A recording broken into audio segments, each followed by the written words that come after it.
Guys, karamihan sa atin marami ang hindi nakakakilala kay John the Baptist sa Biblia. Ang tanong, sino nga ba talaga si John the Baptist? According sa scripture guys, si John the Baptist ay isang propeta ng Diyos na naghanda sa pagdating ni Jesus. Siya ay anak ni Zacarias at Elizabeth.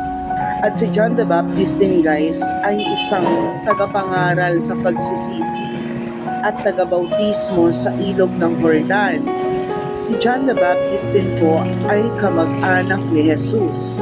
At sa scripture, si John the Baptist din ang nagbautismo kay Jesus. Pero alam niyo ba guys, si John the Baptist ay namatay ng dahil lang sa isang sayaw. According sa Mateo chapter 14 verse 6 hanggang 12, nang sumapit ang kaarawan ni Herodes, sumayaw ang anak na babae ni Herodias sa harap ng mga panauhin. Labis na nasiyahan si Herodes, kaya't sumumpa siyang ibibigay sa dalaga ang anumang hingi nito. Sa udyok ng kanyang ina, sinabi ng dalaga sa hari, "Ibigay po ninyo sa akin ngayon din sa isang pinggan ang ulo ni Juan na tagapagbautismo."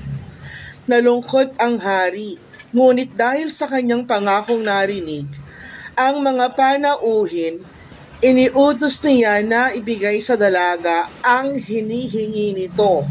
Kaya't pinapugutan niya si Juan sa bilangguan. Inilagay ang ulo sa isang pinggan at ibinigay ito sa dalaga. Dinala naman ito ng dalaga sa kanyang ina. Dumating ang mga alagad ni Juan, kinuha ang kanyang bangkay at inilibing. Pagkatapos, ibinalita nila kay Jesus ang nangyari. Ayan guys, ang nangyari kay Juan the Baptist. Nang dahil lang sa isang sayaw, siya ay pinugutan ng ulo. Kaya napakalaki rin po ng papel ni Juan the Baptist sa scripture dahil siya ang nagbautismo kay Jesus sa ilog ng Jordan. Amen.